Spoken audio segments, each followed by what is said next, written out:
I am 83 years old, and I am going to tell you something I spent almost a decade too ashamed to admit out loud. For years after Vincent died, I made a terrible mistake. Not once, not twice. I made it every single week, sometimes every single day, for the better part of 7 years. And the worst part is that I thought I was doing the right thing. I thought I was keeping the family together. I thought I was being a good mother. What I was actually doing was teaching my children exactly how little they needed to respect me. Let me explain. When Vincent passed, 15 years ago now, the February after our 46th anniversary, I fell apart in ways I didn't show anyone. I kept the house clean. I kept myself dressed. I showed up to things, but inside I was terrified of being alone, and I handled that terror the only way I knew how. I called my children constantly. David, Linda, Sarah, Emma, Paul. I called all 5 of them, rotating through the list some days, calling twice in a morning if I hadn't heard back. And when they did answer, I could hear it in their voices within 30 seconds.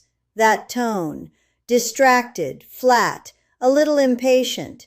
Yeah, Mom, what's up? Like I was interrupting something important. And here is what I did with that feeling. I swallowed it. Every single time I swallowed it.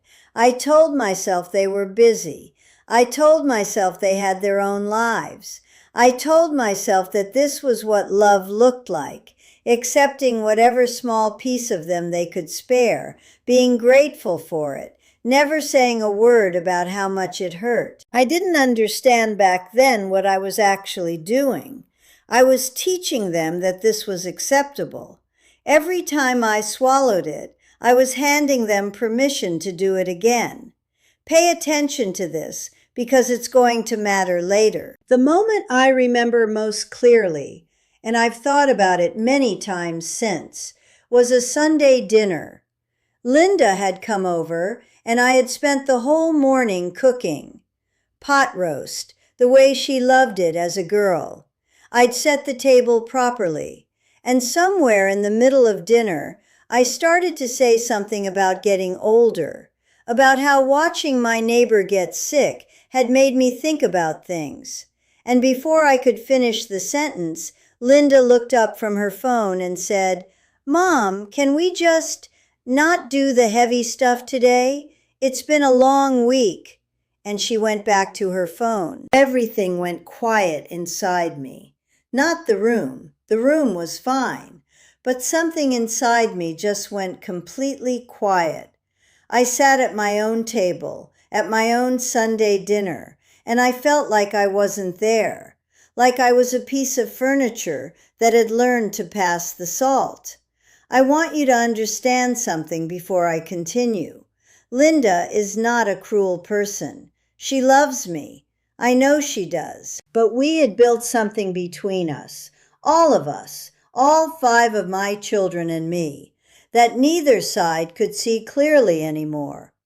I had trained them through years of need and silence and swallowed hurt to see me as something fragile to be managed rather than a person to be heard. And I had no idea how to change it. I didn't even fully know yet that it needed changing. After that dinner, after Linda left, I sat at this table, this exact table, and I started writing things down. Not for anyone else, just for me. Small notes, things I wished I had said, ways I wanted to be treated, rules I was making for myself, because I was done feeling like background noise in my own family's lives. I didn't think anything of it at the time. It was my granddaughter Claire who found that notebook months later, sitting here one afternoon, and read the whole thing without telling me. She came back the next day and said, "Gran, other women need to read this." She was the one who put it online. She called it The Ultimate Guide to Freedom. I still feel strange about it, honestly, but I'll come back to that at the end. Because first I need to tell you what I actually figured out. And there are 5 things, 5 real things that changed everything between me and my children. The first one is this: you are not asking too much when you ask to be spoken to like a person. I spent years believing that needing respect from my own children was somehow greedy, that because they were busy, because they had their own problems, because I was the mother and mothers give, I told myself I had no right to expect anything back. That is wrong. Honest to God, that is one of the most damaging things I believed for the longest time. Real love, the kind that lasts, the kind that holds through hard years, includes respect. If it doesn't include respect, it is not love. It is management. The second thing is that you have to say it out loud, calmly, without anger, without a lecture. I know how hard that is. When your child dismisses you, when they roll their eyes or cut you off or answer in that flat, impatient voice, the emotion comes in fast. You feel hurt, you feel angry, you feel embarrassed, and in that state you either explode or you go silent. I did both at different times. Both of them made things worse. What I finally learned to do, and this took practice, I am not going to pretend it came naturally, was to say it plainly. The way you just spoke to me doesn't feel respectful. I need you to try that again. That's it. No speech afterward. No explaining. I said it and then I waited. And this is where the story gets heavy.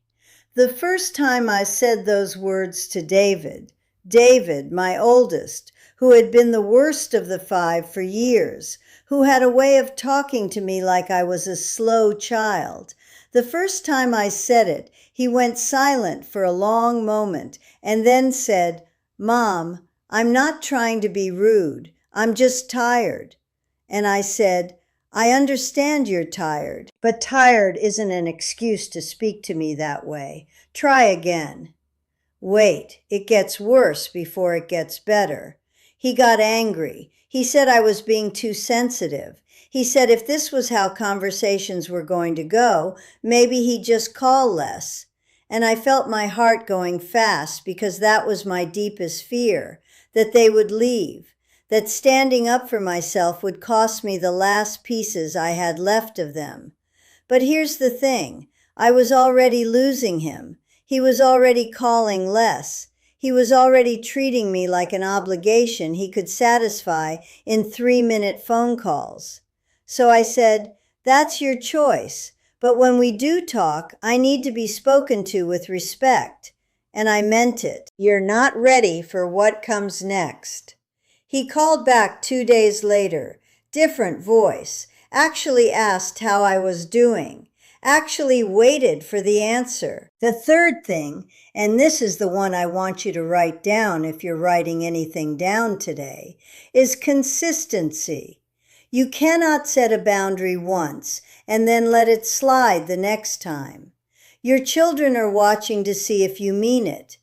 Every time you let it go, every time you swallow it to keep the peace, you are undoing everything. I told myself this was loving. Honestly, it was cowardice. Mine, not theirs. Every time I let it pass, I was making it harder to address the next time, and the next, until we had built a pattern so deep neither of us could see it anymore. The fourth thing is that you have to stop waiting for them to change first. I wasted years waiting for them to notice, waiting for them to feel bad. They didn't notice, and they didn't feel bad because I had never given them any reason to look at what they were doing. When you start requiring respectful treatment, something shifts in how they see you. Michael, Linda's oldest, my grandson, said something to Linda once that she repeated to me. He said, "Gran seems different lately, more solid somehow." Solid. I have thought about that word 100 times. I had spent years making myself small so no one would feel burdened by me. All I did was disappear. The fifth thing, and this is the one I've saved because it's the hardest one, is that you have to stop being afraid of the silence. When you say what you need to say and then you wait, the silence feels enormous. Your instinct is to fill it, to soften it, to apologize for asking. Don't. That silence is doing the work. Let it work. 6 months after I started doing this, David called me on a Tuesday afternoon with no reason, no favor to ask, no problem to solve, just called. And we talked for 40 minutes about nothing important, a book he was reading, something funny that happened to him at work. And when we hung up, I sat here at this table and I cried, not from hurt, from relief, because somewhere in all of it, I had found myself again. I had spent years shrinking, and I was done shrinking. I need you to understand something about the ultimate guide to freedom before I tell you this last part. My son David called me again this week. He's called 3 times in the past month about it. He says it embarrasses the family. He says I'm airing things that should stay private. He told me I should take it down. And I want to be honest with you. I've thought about it.